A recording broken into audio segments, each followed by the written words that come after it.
여러분 뜨개질 해보셨습니까? 저는 어려서 할머니랑 많이 살았는데 할머니가 뜨개질을 많이 하셔서 옆에서 좀 지켜보다가 배운 적도 있고 같이 이제 뜨개질을 막 하다 보니까 뜨개질이 꼭 뭐 남자의 일이든 여자의 일이든 이렇게 상관하지 않게 됐어요. 그래서 초등학교 6학년 때 드디어 학교에 뜨개질반이 생겼다는 거예요. 그래서 뜨개질반이 생겼다는 소식에 너무나도 흥분을 한 나머지 바로 뜨개질반으로 등록을 했어요. 그래서 가서 이제 클럽 활동 시간에 다 그 뜨개질반이 모였는데 저만 남자고 다 여학생들이 모여 있어서 굉장히 좀 난처한 또 경험도 있어요. 왜 남자는 뜨개질을 하면 안 되는지 지금도 저는 이해가 잘 안 되는데 뭐 즐길 수 있겠죠. 뜨개질이 재밌어요.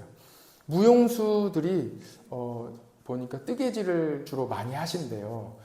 왜냐하면은 바쁘지만 비는 시간들이 많이 있다고요. 공연을 준비하다 보면 무용을 늘 하기도 하지만 빈 시간들이 짜투리 시간이 많이 있기 때문에 그 사이사이에 이 뜨개질을 많이 하신대요. 그 중에 뭐 이렇게 공연을 하다가 또 무대 장치를 바꾸는 시간, 이런 짜투리 시간이 있지 않겠습니까? 그때 이제 뜨개질을 하신다고요. 뭐 장갑도 뜨고 목도리도 뜨고 또 조끼도 뜨고, 그리고 어떤 분들은 이제 이 무용 하시는 분들이 발레리나들이 주로 많이 하는 이 레그 워머라고 있어요. 이 발에다가 토시같이 신는 건데 그런 것도 이제 떠가지고 자기들도 신고 선물도 하고 이렇게 한다고 합니다. 그런데 어느 날 다이소에 갔더니 레그 워머를 열심히 뜨고 있었는데 5,000원에 팔고 있더라는 거예요. 그래서 너무 어이가 없어가지고 내가 지금 이게 왜 뜨고 있나, 지금 이게 참 내가 몇 시간 떠야 이 레그 워머 하나 이렇게 한쪽 정성껏 만들 수 있는데 너무 허무하더라는 거예요. 그래서 한번 생각을 해봤다고 합니다. 그런데 여러분, 뜨개질은요 효율성과는 비교할 수 없는 즐거움이 그 안에 있는 거예요. 한 땀 한 땀 뜨면서 다른 어떤 것과는 비교할 수 없어요. 또 선물을 하거나 그 뜨개질한 선물을 받아보면요 그 정성에 감동을 하게 돼요. 저는 몇 해 전 어떤 원사님이 조끼를 이렇게 떠서 저한테 선물을 해주셨어요. 그래서 제가 지금도 가끔 입고 있는데 따뜻해요. 마음이 따뜻해요. 실제 따뜻한지는 잘 모르겠어요. 그러나 그 조끼를 딱 입고 있으면 따뜻해요. 그 한 땀 한 땀 떠주셨을 그 정성을 생각해 보면 따뜻한 거예요. 뜨개질은 그렇습니다. 그 안에 한 땀 한 땀 뜨면서 다른 어떤 것과는 비교할 수 없는 즐거움이 있고, 그것을 나눠줄 생각을 하다 보면 따뜻함이 있고 받는 사람에게도 따뜻함이 있습니다. 신앙생활은요 뜨개질과 같습니다. 효율적이진 않아요. 이 비교적 크게 효율적이진 않아요. 그런데 한 땀 한 땀, 한 코 한 코 이렇게 바늘을 끼우듯 기도하고 말씀을 읽고 또 예수님 생각하고 또 주님 생각하면서 또 하다 보면 즐거움이 있고 그 안에 즐거움이 있습니다. 재밌어요. 그런데 우리 신앙생활을 다이소에 가서 5,000원짜리 레고 워머 그냥 한순간에 구매해버리듯 쉽게 빨리빨리 효율적으로 하다 보면 빨리 진행할 수는 있지만 그 안에 참 즐거움은 느끼기는 어렵습니다. 오늘도 한 땀 한 땀 믿음의 줄을 잡고 겉뜨기와 이 안뜨기를 하면서 잘 깨어 나가시기를 바랍니다. 효율성은 신앙의 즐거움과는 거리가 있습니다. 예수님께서 오늘 말씀에도 보면 한 소식을 들으세요. 세례 요한이 순교했다는, 세례 요한이 죽었다는 소식을 듣고 따로 기도하러 가셨습니다. 예수님께서는 이 소식을 듣고 따로 배를 타고 떠나사 빈들에 가셨어요. 그런데 사람들이 예수님을 따라오는 거예요. 무리지어 예수님을 따라오는 거예요. 예수님은 배를 타고 건너편으로 빨리 가고 계신데 사람들은 천천히 걸어서 달려서 예수님이 가신 곳으로 따라가는 거예요. 예수님을 만나고 싶어서 그 먼 길을 따라 나섰습니다. 예수님을 따라간 사람들은 그들만의 이유가 있었습니다. 주로 예수님께 고침을 받고 싶었어요. 그리고 예수님은 예수님께 나오는 사람들을 불쌍히 여겨주셨습니다. 예수님께서 사람들을 불쌍히 여기셨다는 말은 쯧쯧쯧 혀를 끌끌 차면서 불쌍하게 생각했다는 그 표현이 아닙니다. 사람들의 마음을 함께 아파하시며 함께 하셨다는 거예요. 여러분들도 가족들이 아프다는 이야기 들으면 마음이 찡한, 이 마음에 올라오는 뭔가 찡한 이 마음이 있지 않습니까? 다 느끼시죠? 다 그러실 거예요. 지난주에 한 권사님이 우리 식당에서, 지하 식당에서 음식을 준비하시다가 칼에 손이 베이셨어요. 토요일에 식사 준비하시다가 이제 손이 베이셨는데 제가 식당에 갔다가 그 이야기를 듣는데 가슴이 찡한 거예요. 어떻게 하다가 그러셨을까? 찡한 거예요. 교회 나오면 가슴이 찡합니다. 성령님께서 우리를 한 가족으로 묶어주시기 때문이에요. 가정마다 얼마나 많은 일들이 일어나겠습니까? 자녀들이 아프기도 하고요. 집사님, 권사님이 건강검진 받다가 이상이 있어서 수술을 받기도 합니다. 자전거 타다가 넘어져 다치기도 하고 자녀들이 사춘기에 접어들어 속을 뒤집어 놓기도 합니다. 가정사가 얼마나 많은 일들이 있겠어요. 이 일을 들을 때에 함께 우리가 한 가족이 되었기 때문에 가슴이 찡한 거예요. 그래서 우리가 무엇인가 해주고 싶어요. 그런데 해줄 것이 없습니다. 해줄 수 있는 가장 좋은 것이 있는데 그것은 바로 기도입니다. 기도하면 되는 거예요. 그래서 우리 교회는 부활주의를 기점으로 기도 운동을 시작하려고 합니다. 마음이 찡한데 무엇인가 도와주고 싶은데 방법이 없잖아요. 그래서 도와줄 수 있는 가장 좋은 방법인 기도를 함께 하려고 합니다. 기도는 능력입니다. 기도는 힘입니다. 기도가 답입니다. 기도하면 되는 거예요. 무슨 일이 있어도 기도하면 됩니다. 주님이 함께 해주시기 때문입니다. 예레미야 33장 3절에 보면 이렇게 말씀하십니다. 너는 내게 부르짖으라. 내가 내게 응답하겠고 내가 알지 못하는 크고 은밀한 일을 내게 보이리라 하고 기도하라, 부르짖으라 하고 말씀해 주십니다. 마음이 찡할 때, 어찌할 수 없을 때 함께 기도하자는 거예요. 저에게는 연락이 옵니다. 목사님 기도해 주세요. 저 이제 수술 들어갑니다. 같이 기도해 주세요. 연락이 와요. 그러면 제가 그 소식을 듣고 함께 기도할 수 있는 분들에게 소식을 전하는 거예요. 누구 집사님이 이제 수술 들어갑니다. 같이 있는 자리에서 기도해 주세요. 그러면 같이 기도해 주시는 거예요. 그리고 또 연락이 와요. 목사님 기도해 주셔서 감사합니다. 수술 잘 마쳤어요.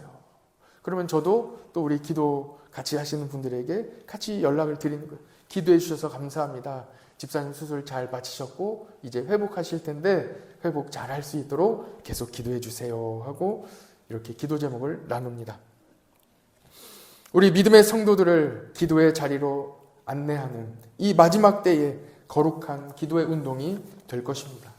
지금은 기도하지 않는 때입니다. 기도원마다 다 문을 닫았습니다. 그나마 유지되는 기도원들은 사람들이 찾아가지 않습니다. 우리나라는 기도로 일어난 나라입니다. 전국에 기도원들이 다 세워졌고 기도원마다 새해가 되면 연말이 되면 기도원마다 여름이 되면 놀러가지 않고 기도원으로 가서 열심히 기도하던 나라, 그 민족이 우리나라고 우리 민족입니다. 그러나 지금은 기도원마다 텅텅 비어 있습니다. 전국의 교회가 새벽마다 새벽을 깨워 추우나 더우나 언제나 새벽을 깨우던 교회, 그 민족이 우리나라입니다. 그런데 지금은 새벽이 다 차가워지고 식어졌습니다. 그렇게 새벽을 깨우며 기도하며 기도원마다 다 가득가득 채워져 기도실마다 모두 함께 기도할 때에 함께 우리나라가 같이 성장했습니다. 다시 기도의 불을 밝힐 때가 되었습니다. 지금 우리 자녀들은요, 바벨론 포로기와 같은 시기를 지나고 있습니다. 초등학교, 중학교, 고등학교 아이들이 학교에 가면 한 반에 예수님 믿는 아이들, 교회 다니는 아이들이 한 사람밖에 없어요. 아예 한 명도 없는 반도 많이 있습니다. 한 반에 한 명 있어요. 그 아이가 누구겠습니까? 우리 자녀예요. 우리 교회에 나오고 있는 우리 자녀들, 그 아이들이에요. 그래서 아이들끼리 이야기합니다. 나 교회 다녀. 이렇게 이야기하면 아이들의 반응이 신기해합니다. 교회를 다녀? 교회를 다닌다고? 신기해합니다. 아무도 없어요. 교회 다니는 친구들이 아무도 없습니다. 예수님 믿는 여러분의 자녀가 바벨론 시대에 바로 다니엘과 똑같습니다. 그래서 이 시대 우리 부모들은 기도해야 합니다. 기도해야 자녀들이 믿음으로 일어설 수 있기 때문입니다. 기도운동 하자고 이야기할 때 여러분 기도운동에 많이 동참해 주시고 한 가족으로 가슴이 찡할 때 함께 기도해 주시고 그냥 지나치지 마시고 함께 기도에 동참해 주시기를 바랍니다. 그렇게 예수님은 찡한 마음으로 함께 아파하시며 함께 예수님께 나온 이 무리를 보시고 그들을 치료해 주셨습니다. 마태복음 14장 14절에 예수님께서 이렇게 하셨어요. 예수께서 나오사 큰 무리를 보시고 불쌍히 여기사 그 중에 있는 병자를 고쳐주시니라. 함께 예수님의 마음이 느껴지잖아요. 이 마음이 찡하셔서 마음이 아프셔서 아이고 야 이 어떻게 이렇게 고생 많았다 하시면서 다 불러 모으셔서 치료해 주시는 거예요. 고쳐주시는 거예요. 낫게 하시고 돌아가는 발걸음을 가볍게 하시는 거예요. 그리고 날이 저물었어요. 그곳은 빈 들이었습니다. 한마디로 아무것도 없었다는 뜻입니다. 사람들은 배가 고픕니다. 그때 제자들이 나와 예수님께 제안 드립니다. 예수님, 날이 저물고 다들 배가 고파하는데 다들 집으로 보냅시다. 예수님 보냅시다. 여기서 어떻게 우리가 먹을 것을 해결하겠습니까? 보냅시다 하고 제안 드리는 거예요. 그런데 예수님의 마음은 그렇지 않은 거예요. 이 고생하다가 나한테 와서 다 고침을 받았는데 따뜻한 밥 한 끼라도 먹여서 보내고 싶은 이 예수님의 마음이 있는 거예요. 그래서 예수님께서 광고하십니다. 너희 중에 먹을 것이 있는 자가 있다면 가져와 봐라 하고 광고를 하시는 거예요. 그때 용기 있는 한 어린이가 자신의 도시락을 가지고 오는 거예요.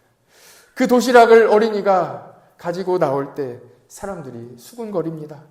저 어린아이가 아무것도 몰라서 지금 남자만 5천 명이 모여 있는데 여자와 어린이들까지 다 합치면 2만 명이 넘는 사람들이 있는데 이 말이 되냐?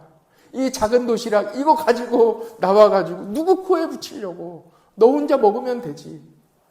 저 아무것도 철없는 어린아이가 뭘 안다고 저걸 가지고 오고 그러냐 하고 이야기합니다. 보잘것없는 도시락입니다. 논리적으로 수치상 통계적으로 경험적으로 다 따져보아도 말이 안 되는 이야기예요. 전문 용어로 택도 없습니다. 그러나 예수님은 그 도시락을 가져오라고 하시는 거예요. 가져와라. 사람들은 생각합니다. 내 이 보잘것없는 이 도시락 이까짓게 도움이 될까? 내 작은 헌신이 도움이 될까? 내 가진 이 작은 달란트가 누구에게 도움이 될까? 지혜로운 사람일수록 경험이 많은 사람일수록 불가능하다는 것을 깨닫는데 그 시간이 더 짧습니다. 많이 배운 분들일수록 그것이 소용없다는 것을 쉽게 알 수 있어요. 그러나 정말 아무것도 모르는 한 어린아이가 철없이 이 도시락을 가지고 주님께 나왔을 때 주님은 가져오라고 하시는 거예요. 그때 제자들이 설명을 덧붙입니다. 예수님, 여기 보리떡 5개와 물고기 2마리가 있는데요. 이것이 사람들에게 얼마나 도움이 되겠습니까? 하고 이야기하는 거예요. 도움 안 되겠죠. 그러나 예수님께서 말씀하십니다. 그래? 그거면 됐다. 가지고 와라. 그리고 사람들을 불러 앉히는 거예요. 그리고 예수님께서 그 작은 도시락을 가지고 축사하시고 나눠주시는 거예요. 시편 23편 1절에 다윗이 고백합니다. 여호와는 나의 목자시니 내게 부족함이 없으리로다. 여러분, 가진 것 없어도 괜찮습니다. 도시락 한 끼, 어린이 도시락 하나만 있어도 괜찮아요. 우리 주님은 작은 것으로 놀라운 일을 일으켜 주십니다. 아주 작은 것으로 주님은 큰 일을 하십니다. 2026년 우리는 그 어느 때보다 발전된 시대를 살아가고 있습니다. 인공지능 시대, 무인 자동차 시대, 자율주행 시대, 로봇 시대를 살아가고 있습니다. 우리 권사님들 이야기를 들어보니까 영상을 보셨다는데요. 로봇이 나와가지고 막 이 설거지를 하는 거예요. 이 불판을 막 닦는 영상을 보셨대요. 이제는 이 로봇들이 대단한 이 아주 얼마나 좋겠어요. 허드렛 일 다 해주고 하면 얼마나 좋겠습니까? 로봇이 춤을 추고 노래를 하고 뭐 다 하는 그런 시대를 살아가고 있습니다. 그러면 그럴수록 우리 사람들은 어떻게 생각하느냐면 내가 무엇을 할 수 있을까? 내가 어떤 것을 가지고 주님 앞에 나아갈 수 있을까? 내가 하는 이 일이 도움이 될까? 생각하며 나 자신을 비관하고 또 어려움 가운데, 어둠 가운데 빠져들게 되는 것입니다. 해외를 나가보십시오. 전부 한국 사람입니다. 지구 골짜기 끝까지 가도 거기에 한국 사람이 있어요. 비행기를 타도 다른 항공사 비행기 다 타도 한국 사람은 한두 명 꼭 타 있습니다. 한국 직원들도 꼭 있습니다. 지금 이미 우리가 누리고 있는 혜택과 이 자유는 지구촌 어느 나라보다 훌륭한 수준입니다. 비교할 수가 없어요. 그러나 우리는 내가 가진 것보다는 나에게 없는 것에 더 집중합니다. 남은 다 있는데, 남에게는 이 많은 것들이 있는데 나에게는 왜 그것이 없느냐는 거예요. 여러분, 나에게 주신 이 작은 도시락, 내가 가지고 있는 도시락을 가지고 주님께 나아가시고 감사하시기를 바랍니다. 송명희 시인이라는 분 잘 아실 것입니다. 이분은 뇌성마비이신데 올해로 63세이십니다. 나 가진 재물 없으나 같이 한번 찬양해 볼까요? 오래된 찬양인데 여러분 잘 아실 거예요.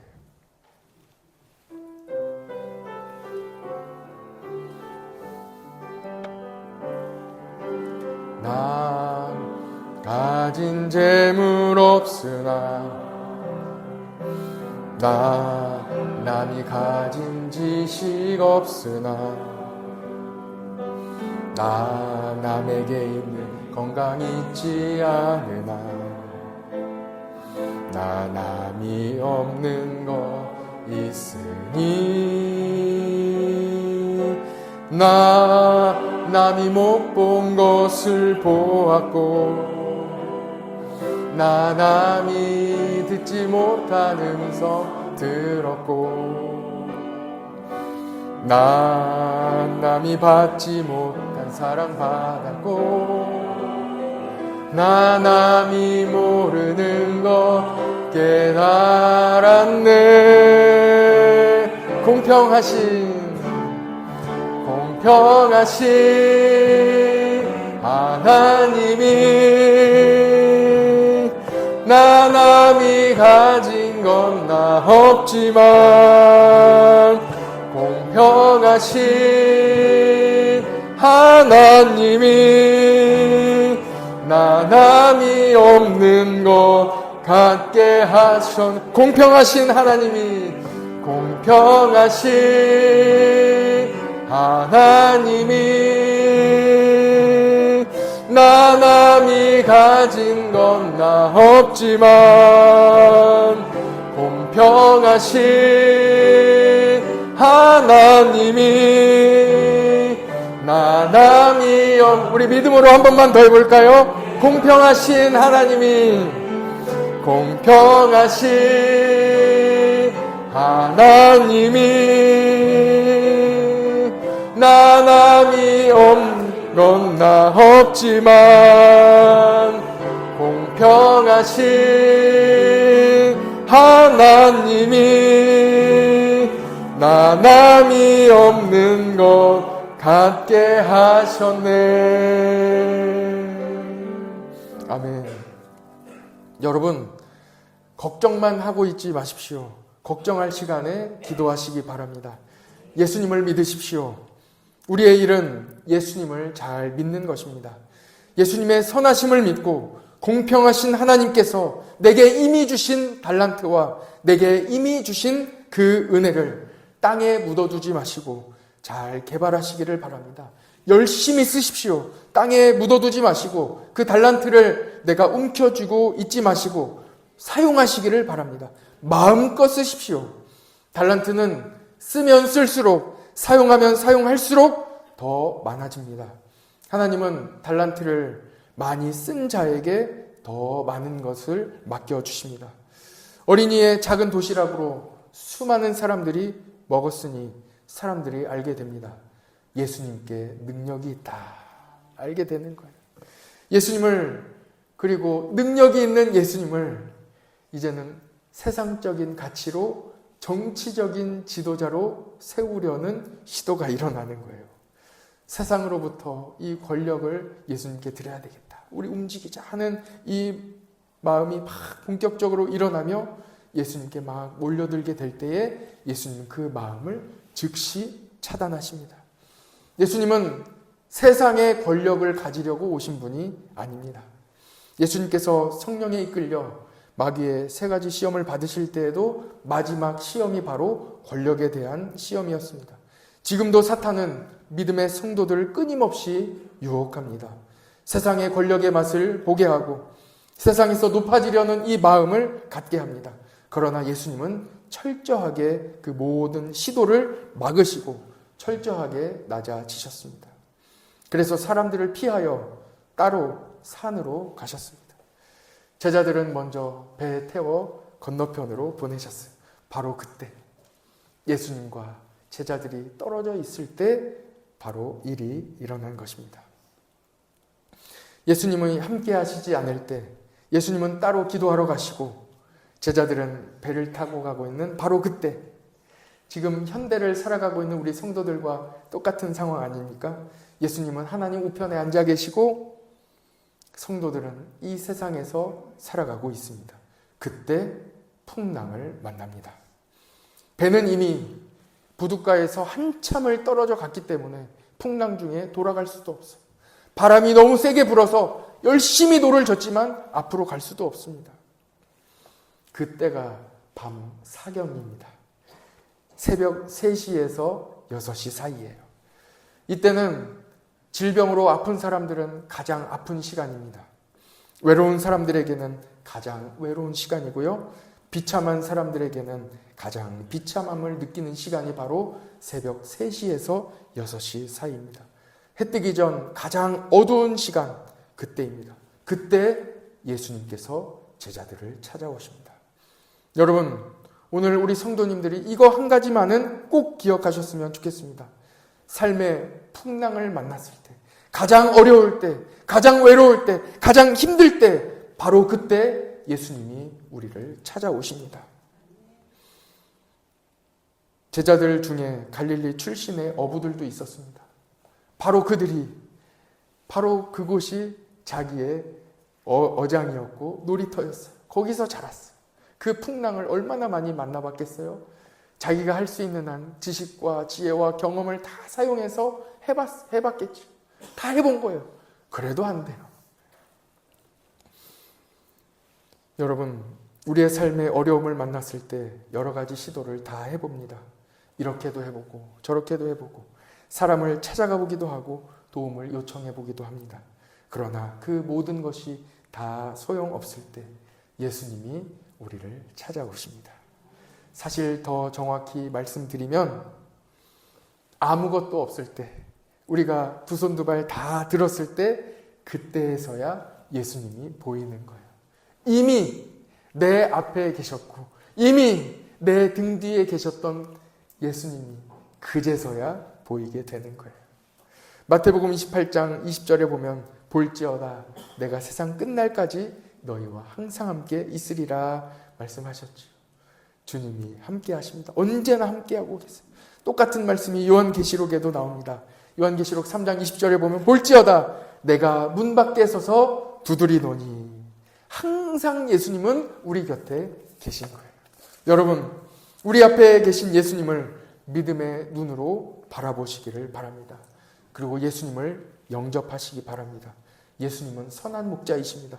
우리를 잃어버린 양과 같이 버려두지 않으시고 항상 우리 곁에 계십니다. 첫 번째 메시지입니다.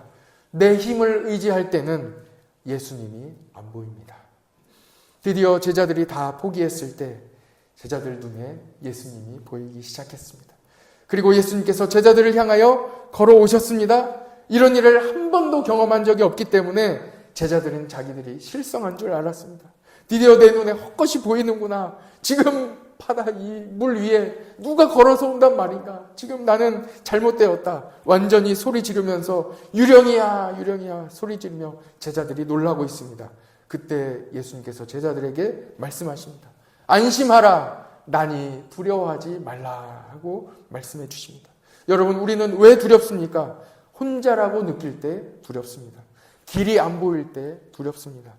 여러 가지 방법을 다 써보았는데도 해도 안 될 때 그때 두렵습니다. 그러나 여러분, 오늘 말씀을 통하여 우리 주님께서 말씀해 주십니다.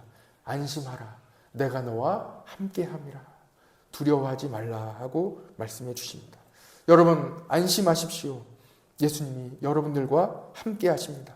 그때 두 번째 일이 일어나는 거예요. 베드로가 예수님께 요청합니다. 주님, 주님이시거든 나로 이 물 위로 걸어갈 수 있도록 나를 허락해 주시고 불러주세요. 물 위로 오라고 하소서. 이렇게 요청드리니 예수님께서 오라 하고 말씀해 주십니다. 베드로가 물 위를 걸어갑니다. 처음에는 예수님만 보입니다. 오직 주님이에요. 앞에 써 있지 않습니까? 오직 주님, 예수님만 보이더라. 예수님만 바라보고 걸어갈 때는 물 위를 걸어가는 기적을 경험하게 되는 거예요. 걸어가다 보니 주변이 의식됩니다. 내가 일을 맡아 봉사를 하고 일을 맡아 하다 보니 주변이 의식되는 거예요. 그러다 보니 풍랑이 눈에 들어오고 주변 사람들이 눈에 들어오게 됩니다. 그러다 보니 내가 현재 물 위를 걸어가고 있다는 나 자신이 보이게 되는 거예요. 그 순간 내가 물 위를 걷고 있다는 사실, 주변의 검푸른 파도, 그리고 여전히 계속되는 풍랑이 보이게 되었을 때 그때 베드로는 물속으로 빠져들게 됩니다. 두 번째 메시지입니다. 예수님께 시선을 고정하지 않으면 주변에 풍랑이 눈에 들어옵니다. 불안하고 무섭고 두려우시다면 다시 예수님께로 시선을 고정하시기를 바랍니다. 사울은 이스라엘 초대 왕입니다. 하나님의 선택을 받아 왕이 되었습니다. 그런데 어느 순간 내가 왕이라는 사실이 느껴지는 거예요. 그리고 하나님으로부터 이 시선을 다른 곳으로 돌리기 시작합니다. 내가 왕이라는 사실을 깨닫게 되는 거예요. 하나님을 섬기지 않고 자기 스스로 왕이 되고 스스로를 우상으로 만들게 됩니다. 사무엘상 15장 12절에 이렇게 기록되어 있어요. 사울이 갈멜에 이르러 자기를 위하여 기념비를 세웠다고 이렇게 기록하고 있는 거예요. 하나님만을 높여드리고 하나님만 바라보고 나아가야 할 이 왕이 자기 자신 스스로 왕으로 높이려고 시작하고 있습니다. 어느 순간 내 자신이 보이는 거지요. 아, 내가 왕이구나. 그리고 사울은 교만하여 넘어졌고 다시는 회복하지 못했습니다. 그러나 다윗은 하나님께서 내 삶을 주관하실 뿐만 아니라 이스라엘을 영원히 통치하고 계심을 믿고 끝까지 의지했습니다. 중간에 밧세바를 범하기는 했지만 나단 선지자가 하나님의 말씀을 전하자 눈물로 회개하며 또 하나님께서 주시는 그 벌도 달게 받았습니다. 그리고 시편 23편에서 다윗은 이렇게 고백합니다. 여호와는 나의 목자시니 내게 부족함이 없으리로다. 내 평생의 선하심과 인자하심이 반드시 나를 따르리니 내가 여호와의 집에 영원히 살리로다. 여러분 기억하십시오. 우리 평생에 하나님의 선하심과 인자하심이 여러분과 반드시 함께할 것입니다. 오늘 마지막 말씀입니다. 마태복음 14장 32절이에요. 배 함께 오름에 바람이 그치는지라. 같이 한번 화면을 보고 읽어볼까요? 시작.